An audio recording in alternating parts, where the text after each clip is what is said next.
Good morning, everybody. I just wanted to leave a quick tip of the day for you, and it regards planning.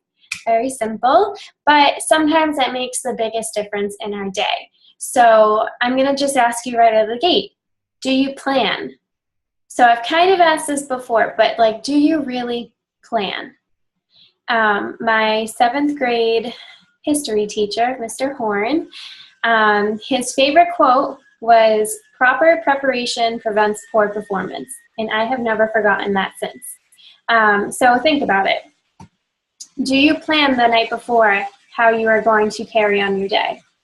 Because if you don't, that could be a great way to improve, and it will hold you even more accountable than this group, and you'll likely have way more success. So one of the books that I'm reading right now, I mentioned it in the previous video that I made, is called The 12-Week Year.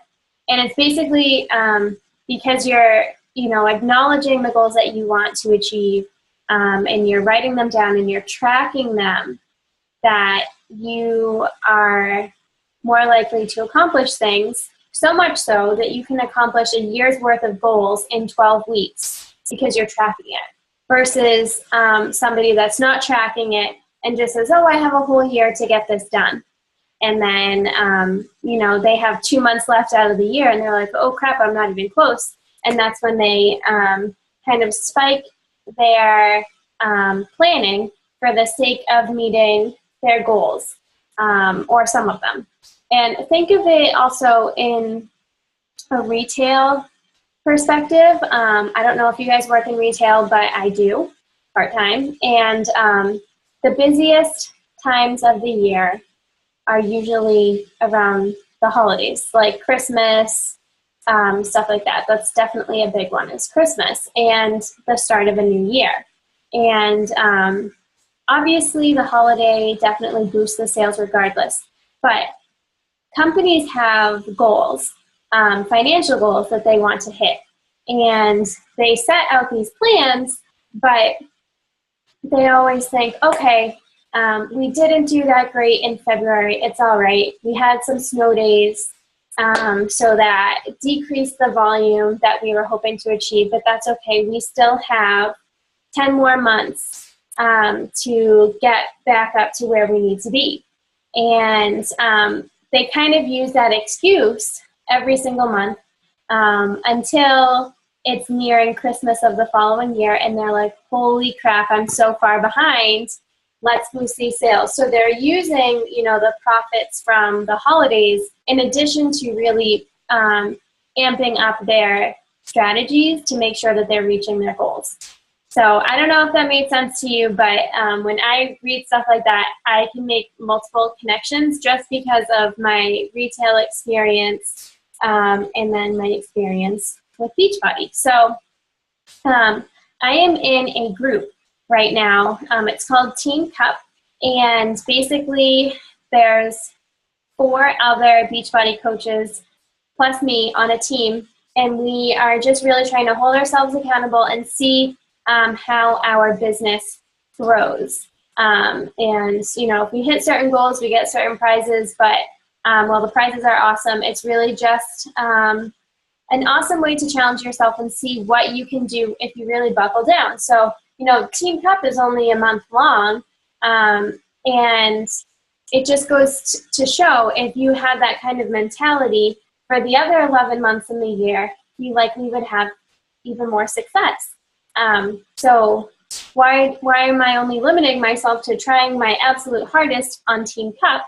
Why aren't I doing that every day? So one of the things that we are doing in the group is tracking our stuff. So I don't want to put this too close because some of this has some personal information on here, but basically the main things that I am trying to accomplish every day is push play, drink a shake, read a book, have conversations, and recognize someone. Very simple, but that can go a long way for me in my business. So I want you to kind of think of the same approach.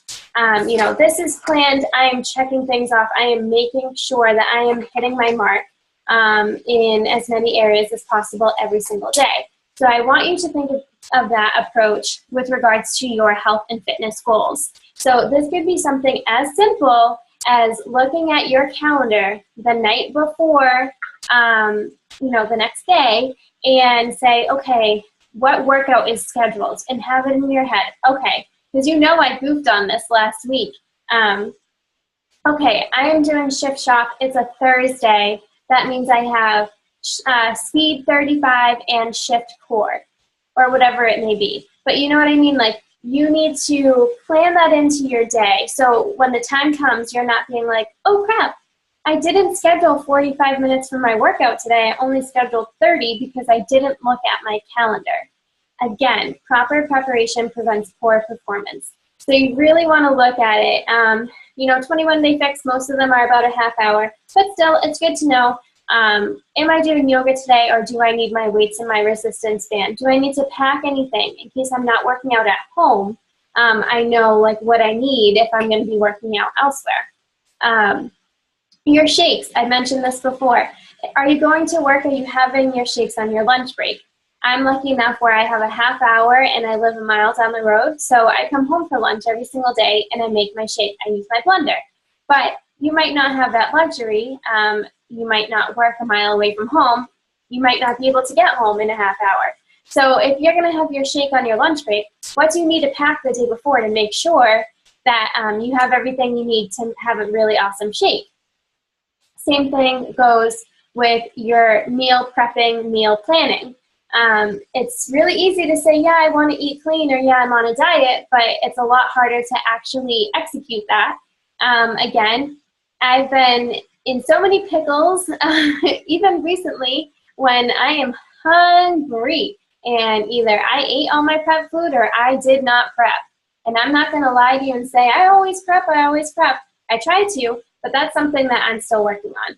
Food is definitely my biggest issue in my journey. And that's something that I, like I said, really have to work on and focus on.